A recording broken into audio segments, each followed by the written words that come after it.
Hi everyone, this is Lakshmi Sailisha, functional nutritionist from Wilson's Health Community. So, very great and vibrant morning అండి అందరికి. I hope morning calls మీ అందరికి ఒక booster లాగా పనిచేస్తుందని expect చేస్తున్నాను. Without any delay let me share my screen.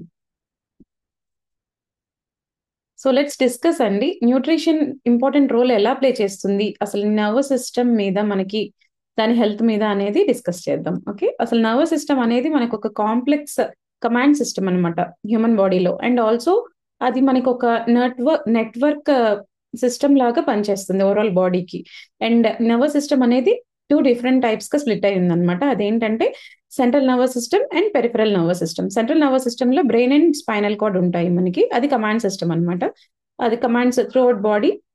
Peripheral nervous system కి communication అనేది పంపిస్తుంది, ఓకే, డెసిషన్ మేకింగ్ కి. And other than central nervous system, మనకి కంప్లీట్ బాడీకి కమ్యూనికేషన్ త్రూ న్యూరాన్స్ మొత్తం ఒక నెట్వర్క్ లాగా కనెక్ట్ అయ్యి ఈ పెరిఫెరల్ నర్వస్ సిస్టమ్ అనేది వర్క్ చేస్తుంది అనమాట. ఓకే, అండ్ దీనిలో పిఎన్ఎస్ అంటే పెరిఫెరల్ నర్వస్ సిస్టమ్ కూడా టూ టైప్స్ గా డివైడ్ అయ్యిందండి మనకి.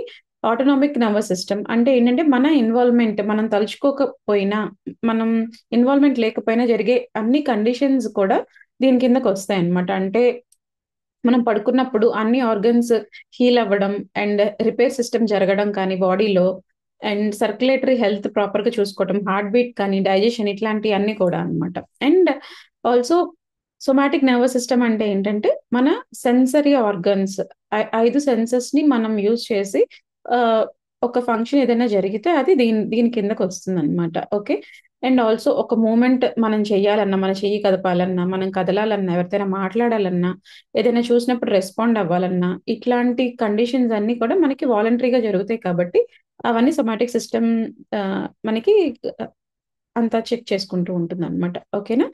అండ్ ఈ ఫంక్షన్స్ లో ఏదైనా డిఫరెన్స్ వచ్చినప్పుడు మనకి డిఫరెంట్ ఇష్యూస్ అని రైజ్ అవుతాయి అనమాట. మెనింజైటిస్ అని, లేకపోతే muscle atrophy, paralysis, Alzheimer's, dementia, and different issues అన్నమాట. ఇట్లాగే ఇవన్నీ కూడా అసలు రైజ్ అవ్వడానికి ముందు మనకి సిమ్టమ్స్ ఎలా ఉంటాయంటే, కొన్ని కొన్ని సిమ్టమ్స్ మేజర్వి నేను కవర్ చేస్తానండి. వన్ సైడ్ ఆఫ్ బాడీ మనకి నమ్నెస్ తో ఉండడం, అంటే స్పర్శ తెలియకపోవడం, లేదా ఒళ్ళు జలదనిచ్చినట్టుగా టింగ్లింగ్ ఫీలింగ్ రావడం. ఓకే, ఆరల్స్ సీజర్స్, సడన్ గా మనం మూర్చిపోవడం, ఆర్ బిహేవియరల్ చేంజెస్ జరగడం బాడీలో. అంటే మనకి తెలియకుండా డిఫరెంట్ గా బిహేవ్ చేస్తాం అనమాట మనం. అంటే సపోజ్ కార్ బెల్ట్ పెట్టుకోండి అని మనం చెప్పినా వాళ్ళకి అర్థం కాదు, బాగా ఇరిటబుల్ గా ఫీల్ అవ్వడం, సేఫ్టీ మెజర్స్ తీసుకోకుండా అలా ఉండడం. And also and back pain severe గా వస్తుందండి. బ్యాక్ పెయిన్ నుంచి డిఫరెంట్ ఆర్గన్స్ కి కూడా ఆ పెయిన్ అనేది ట్రాన్స్ఫర్ అవుతూ ఉంటుంది అనమాట.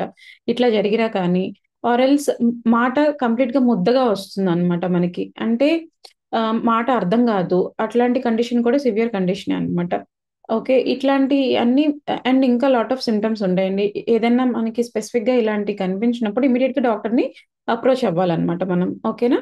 అండ్ అసలు ఈ ఇష్యూస్ అన్ని రైజ్ అవ్వకుండా ఉండాలి అంటే మనం చేయాల్సింది ఏంటంటే కంప్లీట్ గా బ్యాలెన్స్ డైట్ తీసుకోవడం అనమాట. ఆ బ్యాలెన్స్ డైట్ లో న్యూట్రిషన్ అనేది మనకి ఎప్పుడైతే బ్యాలెన్స్ జరగదో ఫుడ్ నుంచి, అప్పుడు మనం డిఫరెంట్ ఇష్యూస్ అనేది మనకి రైజ్ అవుతూ ఉంటాయి. కాగ్నిటివ్ సిస్టమ్ ఎఫెక్ట్ అవ్వడం కానీ, అంటే decision making, memory and identification, వీటికి సంబంధించి అనమాట కాగ్నిటివ్ సిస్టమ్ అనేది. And also mental health disturb అవ్వడం, యాంగ్జైటీ ఇష్యూస్ రావడం, and also neural health disturb అవ్వడం, కమ్యూనికేషన్ ప్రాపర్ గా జరగకపోవడం, ఇవన్నీ కూడా కలెక్టివ్ గా ఇంటర్ రిలేటెడ్ ఉంటాయి అన్నమాట. ఏ ప్రాబ్లం ఉంటే దానికి రిలేటెడ్ ఇష్యూ అనేది రైజ్ అవుతుంది. వీటన్నిటిని బ్యాలెన్స్ చేసుకోవడానికి ఈ టైప్స్ ఆఫ్ ఫుడ్స్ అన్ని మనం బ్యాలెన్స్ చేసుకుంటున్నప్పుడు ప్రాపర్ న్యూట్రిషన్ అనేది నర్వస్ సిస్టమ్ కి దొరుకుతుంది మనకి.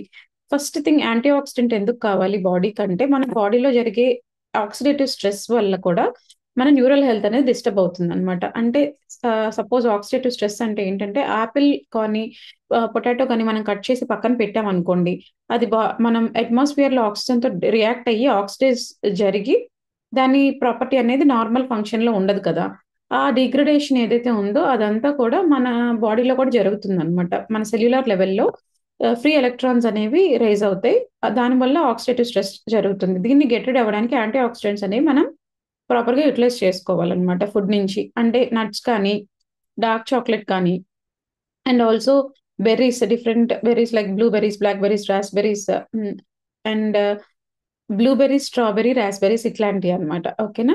అండ్ విటమిన్ డి ఉందనుకోండి సపోజ్, అది ప్రాపర్‌గా మనకి రావాలంటే సన్‌లైట్‌లోకి వెళ్ళడం, ఫార్టిఫైడ్ ఫుడ్స్ తీసుకోవడం, ఫ్యాటీ ఫిష్ తీసుకోవడం, వీటి వల్ల మనకి కాగ్నిటివ్ సిస్టమ్ ప్రాపర్‌గా వర్క్ చేస్తుందనమాట.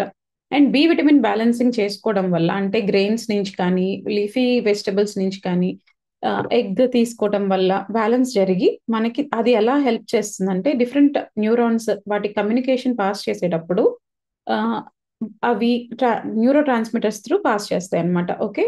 అలా పాస్ చేసేటప్పుడు మనకి బి విటమిన్ బ్యాలెన్స్ జరిగినప్పుడు హెల్ప్ చేస్తుంది. వీటన్నిటితో పాటు major important thing omega 3 fatty acids అండి. ఇది దేనికంటే మనకి న్యూరాన్స్ హెల్త్ ప్రాపర్‌గా మెయింటైన్ అవ్వడానికి, cognitive system identification, memory related issues రాకుండా ఉండడానికి, అండ్ ఆల్సో మెంటల్ హెల్త్ ప్రాపర్‌గా మెయింటైన్ చేయడానికి, bone health, brain health, and also different functions like nails, skin, hair అన్నీ ప్రాపర్‌గా మెయింటైన్ అవ్వడానికి, ఇమ్యూన్ సిస్టమ్ బెటర్‌గా ఉండడానికి, ఇంకా లాట్ ఆఫ్ థింగ్స్ మనకి ఒమేగా 3 నుంచి బ్యాలెన్స్ అవుతాయి. ఒమేగా 3 అంటే 3 ఎలిమెంట్స్ ఉంటాయండి. AHA, EPA and DLA. ఈ ఇవన్నీ కూడా మనకి బ్యాలెన్స్ అవ్వాలి అంటే మనం ప్రాపర్ వెజ్ ఫుడ్స్ తీసుకోవాలి and fatty fish, salmon fish and ఇట్లాంటివి కూడా బ్యాలెన్స్ చేసుకోవాలి ఎవ్రీ డే. బట్ అది జరగదు కాబట్టి మనం ఈ ప్రాపర్ న్యూట్రిలైట్ ఒమేగా సాల్మన్ అనేది మనం తీసుకున్నప్పుడు మనకి ఇది ప్రాపర్‌గా మెయింటైన్ అవుతుందనమాట. డైట్‌లో ఉన్నవాళ్లే కాకుండా డిఫరెంట్ కండిషన్స్, సింప్టమ్స్ కనిపించిన వాళ్ళు కానీ, అబోవ్ 5 ఇయర్స్ వాళ్ళెవ్వరికైనా మనకి ఒమేగా 3 అనేది చాలా ఇంపార్టెంట్ అండి.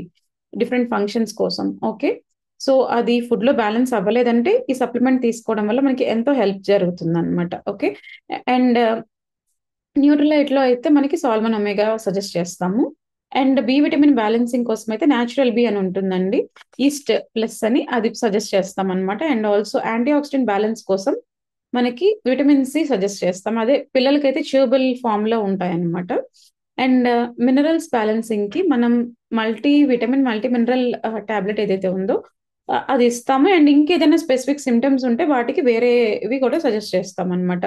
సో, మీ హెల్త్ ఎలా బ్యాలెన్స్ అవుతుంది ఒమేగాతో అనేది మీరు తెలుసుకున్నారనుకుంటున్నాను. అండ్ మీ ఫ్యామిలీ ఆర్ ఫ్రెండ్స్‌కి కూడా ఎవరికైనా ఖచ్చితంగా సపోర్ట్ కావాల్సి ఉంటుందండి. వాళ్ళని మీ కోచ్‌తో కనెక్ట్ చేస్తే వాళ్ళ హెల్త్ ప్రొఫైల్ అంతా తీసుకొని ఏ పర్టిక్యులర్ సప్లిమెంట్ వాళ్ళకి హెల్ప్ చేస్తుంది at that point of time అనేది వాళ్ళు హెల్ప్ చేస్తారు. ఆల్సో ఫుడ్ నుంచి ఎలా బ్యాలెన్స్ చేసుకోవాలనే గైడెన్స్ కూడా ఖచ్చితంగా ఇస్తామన్నమాట. సో, ప్రాపర్ న్యూట్రిషన్ తీసుకొని న్యూరల్ హెల్త్ బెటర్‌గా చూసుకోండి. And that's it from my side. Thank you so much for this wonderful opportunity.